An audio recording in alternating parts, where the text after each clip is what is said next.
Hello everyone, good afternoon. स्वागत है आपका आपके अपने चैनल बैंकिंग एकेडमी पर। तो देखिए, जो एनटीपीसी आरआरबी का लेवल 5, लेवल 3 और लेवल 2, जिसमें लेवल 5 और लेवल 2 में तो सारी टाइपिंग की हैं और लेवल 5 में कुछ पोस्टेस जो है इवन 2 हैं वो टाइपिंग की हैं। तो उसका आज आंसर किया आने वाला है, लेवल 5, लेवल 3 और लेवल 2 का। आज सभी लोगों को पता चल जाएगा कि कितने पानी में है, और आज उन लोगों को खासकर बहुत अच्छे से पता चल जाएगा जो ये बोल रहे थे मैं 105, 106, 90, 95 अटैम्प्ट करके आए हैं। अगर एक्यूरेसी अच्छी है तब तो सिलेक्शन उनका होगा, वो 5% लोग होंगे केवल। बट अगर जिन्होंने सिर्फ तुक्के लगाए हैं, चलो ये भी गैस करते हैं, ये भी गैस करते हैं, इवन लोगों ने रीजनिंग तक में गैस लगाए हैं, चलो ठीक है वन लाइनर्स में लगाते हैं, वो आज देखिए भीड़ में दिखेंगे नहीं। जो अटैम्प्ट बता रहे थे ना रिव्यू में 95, 100 या ऐसा, वो आज दिखेंगे ही नहीं रिव्यू में। आज आंसर की से बाहर निकलेंगे वो लोग जो इन्होंने बिल्कुल गैस खेला होगा, और जो सिक्योर बिल्कुल एक्यूरेसी पे गए होंगे ना, आज वो अंदर होंगे। और दूसरी चीज़, आज रिज़ल्ट आ जाएगा इवनिंग में। जो बच्चे सीरियस हैं, चाहते हैं जॉब लेना है एनटीपीसी का, अब उनके पास सिर्फ एक स्टेज बचा है, वो है टाइपिंग का। इसमें जिसने खेल खेला, रिस्क लिया, वो उसके साथ एनटीपीसी खेल जाएगा। क्यों? अब आप सोचो, सिर्फ टाइपिंग करने के बाद अगर आपसे कोई कहे कि आप टाइपिंग कर लो, आपको गवर्नमेंट जॉब मिल जाएगी, क्योंकि अब इसके बाद तो टाइपिंग ही बची है। तो क्या करोगे? ऑप्शन ये है कि टाइपिंग करो, जॉब लो, चलते बनो, ठीक है। लेकिन अगर जो सोचेगा कि रिज़ल्ट आ जाए, आंसर के आने के बाद अब रिज़ल्ट आ जाए, वेट करते हैं, फिर टाइपिंग स्टार्ट करेंगे, जो फर्स्ट टाइम देंगे वो ऑब्वियस सी बात है टाइपिंग से बाहर हो जाएंगे। लेकिन जो दे चुके हैं एक दो बार किसी में भी, चाहे वो CHSL में दिया हो, SSC में दिया, यूपी ट्रिपल SC में दिया हो, किसी में भी टाइपिंग उन्होंने दिया होगा, वो लगे होंगे, उन्हें पता है कि टाइपिंग क्या खेल है। टाइपिंग भी एक अपने आप में स्टैंडर्ड रखता है, टाइपिंग टेस्ट भी। तो जो लोग सीरियस हैं जॉब को लेकर, कि जिनका कुछ जो लो जोन होते हैं, हाई जोन होते हैं, कुछ भी जोन हो, कट ऑफ किसी के हाथ में नहीं है। पेपर का टफनेस लेवल, पेपर का जो स्टैंडर्ड लेवल है वो, और लोगों की परफॉर्मेंस बताएगी। 3 चीज़ें डिपेंड करेंगी, पेपर का लेवल की टफनेस लेवल, सॉफ्टनेस लेवल क्या है, लोगों की परफॉर्मेंस क्या रही थी, और प्रेजेंट क्या हुई थी बच्चों की। इस पर डिपेंड करेगा कट ऑफ क्या जाएगी।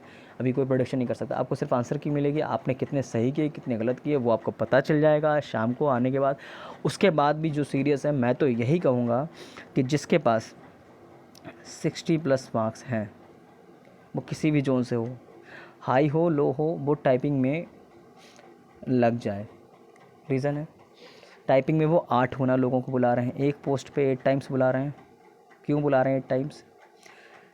आयोग इतना ज़्यादा रिस्क क्यों ले रहा है? रिस्क नहीं कहेंगे इसको, कि उतना ज़्यादा क्यों ध्यान दे रहा है कि वो एक पोस्ट के लिए 8 लोगों को बुला रहे हैं। इसका मतलब क्या है कि टाइपिंग का लेवल अच्छा होता है, लोग टाइपिंग क्वालिफाई नहीं कर पाते हैं। जो इस बात को समझ जाएंगे आज शाम को, जिनका आंसर की आ जाएगा, सभी का आ जाएगा इवन, उसके बाद जो लग जाएंगे टाइपिंग में, अपनी टाइपिंग में जो लग जाएंगे, उनको चांसेस ज़्यादा हो जाएंगे सिलेक्शन के, क्योंकि कट ऑफ बहुत ज़्यादा नहीं जाने वाली है। जाती भी तो आपके पास से क्या जाएगा, इस नहीं किसी और एग्ज़ाम में आपकी टाइपिंग काम आएगी। कहीं डेटा एंट्री ऑपरेटर का काम करेंगे तब भी आपको काम आएगी, कि कोई ख़राब नहीं जाएगी। आधे घंटे रोज़, 1 घंटे रोज़, जितना आपके पास टाइम हो उसके हिसाब से कर सकते हैं। सिर्फ थंब को YT पे, मतलब यूट्यूब पे, इंस्टा पे और सोशल मीडियाज़ पे ऐसे स्क्रॉल करने से अच्छा है कि आप टाइपिंग में स्टार्ट कर लें अपना, ठीक है। तो मैं तो यही कहूँगा, सजेशन मेरा यही है सभी लोगों को, जिनका है और जो सीरियस है, जिनका स्टेज जैसा भी चल रहा हो, आप सिर्फ और सिर्फ टाइपिंग को स्टार्ट कर देंगे। जो मेरी बात को समझ पा रहे होंगे, जिन्होंने कभी भी टाइपिंग दी होगी, वो तो लगे होंगे अभी से ही। और जो हल्के में ले रहे होंगे इस चीज़ को, वो क्या हो जाएंगे, आउट हो जाएंगे। और उनको आउट तब पता चलेगा जब वो टाइपिंग, उनका रिजल्ट आएगा और सिलेक्शन हो चुका होगा, और टाइपिंग के लिए उनके पास मात्र 20 या 25 डेज़ बचे होंगे। फिर वो रोएंगे अब 20 दिनों में कैसे टाइपिंग करें और कैसे स्पीड लेकर आएँ। ऊपर से उनके जो कंडीशंस है बहुत हाई हैं, 30 वर्ड पर मिनट लाना है, 30 वर्ड पर मिनट है। उसके बाद एरर्स ओनली 5%। बैक स्पेस को अलाउ नहीं किया उन्होंने, जो बैक स्पेस है VS है वो अलाउ नहीं किया। तो ये सब चीज़ें आपको नोटिस करनी होंगी। अभी से टाइपिंग लग जाना है, प्रैक्टिस करना है। कट ऑफ जो भी जाती है आपका बेनिफिट, सीख लोगे तो क्या हो जाएगा, कोई आपको सज़ा दे देगा, कोई नुकसान है आपका? कोई नुकसान नहीं है। तो मैं तो यही कहूँगा, आंसर की चेक करो। और इवन जिसका 60 और 70 के बीच में रेंज है, स्कोर का 60 और 70 के बीच में लगता है इतना है, वो टाइपिंग में लग जाएगा, टाइपिंग देने को मिलेगा। क्योंकि जो उन्होंने साफ साफ बोला है, एनटीपीसी ने बोला है कि जो बच्चे टाइपिंग में फ़ेल होंगे तो उसका नीचे से हम मेरिट उठाएंगे, और बच्चों को वो उठाएंगे क्यों? क्योंकि उन्हें भर्ती पूरी करनी है। और जो इस चीज़ को समझ जाएगा वो जॉब ले जाएगा। तो इस चीज़ को ध्यान में रखना है। अब हम बात करते हैं टॉपिक जो आज आंसर की आएगी, उसमें क्या ऑब्जेक्शन का रूल रहेगा, क्या ऑब्जेक्शन का प्रोसेस रहेगा, जो ऑब्जेक्शन करेंगे क्वेश्चन रॉन्ग होने पे, ठीक है, रेजिंग क्वेश्चंस होता है उसको क्या रहेगा, ठीक है। 2019 की वैकेंसी थी, सभी को पता है, इस सब बारे में बात करते हैं। और सिंपल सी बात है, आज 5 बजे शाम को देखो, 22 तारीख को 22 जून को आज आपकी 5 बजे आंसर की आ जाएगी और 27 तारीख तक आप ऑब्जेक्शन कर सकते हैं। देख लीजिए, close the window of question paper, objection raising and payment window जो है वो 27 जून तक खुली रहेगी, 12 बजे तक रात के, ठीक है। और इसके बाद बात करते हैं, उन्होंने जो इसके लिए एक फ़ीस भी रखी है, क्योंकि फ्री रखेंगे तो बच्चे सारा मतलब पता लगा वेबसाइट ही हैक हो जाएगी, मतलब हैंग हो जाएगी, ठीक है। रीज़न ये है, अगर पैसे ना रखते वो तो सारे क्वेश्चंस पे सभी को डाउट रहेगा अपना अपना क्वेश्चंस पे। अब उन्होंने पैसे रखे, बच्चा सोच समझ के क्वेश्चंस पिक करेगा, क्योंकि उसे पता है पहले एक क्वेश्चन में 50 रुपये जा रहे हैं, अगर 10 क्वेश्चन करेगा तो उसको 500 पे करना पड़ेगा, और उनमें से 10 के 10 अगर सही है तो उसको 500 रिफंड भी आएगा, उसका रिफंड आएगा पूरा। जो क्वेश्चन सही, अगर आपने कोई ऑब्जेक्शन किया, सपोज एक क्वेश्चन आपने रीजनिंग में किया कि ये क्वेश्चन रॉन्ग आया, अब वो क्वेश्चन निकला कि हाँ रॉन्ग है, आपको लगा, तो वो क्वेश्चन के मार्क्स भी मिलेंगे और आपको पैसा भी वापस मिलेगा। बट उनको लगा ये क्वेश्चन नहीं रॉन्ग है तो आपके पैसे वापस नहीं मिलेंगे, ध्यान रखना ये बात को, ठीक है। तो उन्होंने बोला है यहाँ पर कि the prescribed fee of raising objection 50 rupees होगा, प्लस एप्लीकेबल बैंक फी सर्विसेज चार्ज होंगे। मान लेते हैं किसी बैंक से आपने किया, SBI से, BOB से, किसी भी बैंक से, वहाँ पे जो चार्जेस लगेंगे 10 से 15 रुपये लगने वाला है एक ट्रांजैक्शन का, जैसे आप लोग टिकट बुक करते हैं उसमें लगता है, फॉर्म करते हैं तो उसमें लगता है, वैसे लगेगा, ठीक है। उसके बाद उन्होंने बोला है जो फ़ी होगी वो उसमें पे की जाएगी, 50 रुपये आपसे ली जाएगी। 50 रुपये लेने के बाद वैलिड ऑब्जेक्शन होना ज़रूरी है। रिफ़ंड होगा कब, जब वो क्या होगा, आपका बैंक चार्ज उसमें लगने के बाद जब आपका क्वेश्चन सही हो जाएगा तब आपका कैंडिडेट का पैसा वापस कर देंगे ऑनलाइन पेमेंट से। ये बात क्लियर हो गई। बैंक जो कॉरस्पॉन्डेंस दे रखे हैं कि ऑल बैंक रुपए डेबिट कार्ड होना चाहिए, SBI हो, वीज़ा हो, कोई भी हो सकता है। और उसके बाद में मतलब आप किसी भी डेबिट कार्ड, क्रेडिट कार्ड से पेमेंट कर सकते हैं, कोई इशू नहीं है, किसी से भी आप पेमेंट आराम से कर लो।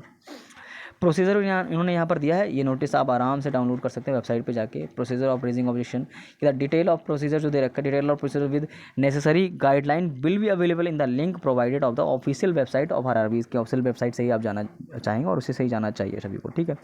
कैंडिडेट को एडवाइस किया जा रहा है कि वो रेज करे क्वेश्चन को कब तक, 27/6/2022 तक, 12 बजे से पहले पहले कर दें। आफ्टर विच नो प्रेजेंटेशन, मतलब इसके बाद क्या है, कोई भी ऑब्जेक्शन नहीं हो पाएगा। 27 के बाद आंसर की मिले आपको, 22 को मिलेगी। 5 दिनों के अंदर सोच समझ लेना, अपने आंसर की चेक कर लो, आराम से क्वेश्चंस देख लो, अगर आ रहा है तो रेज कीजिए, उस पर आपको क्वेश्चन सही जाएगा तो आपको पैसा भी वापस में आएगा, जो आपका 50 रुपीज़ 60 रुपीज़ जो आप लगाएंगे, और आंसर भी आपका सही हो जाएगा, ठीक है।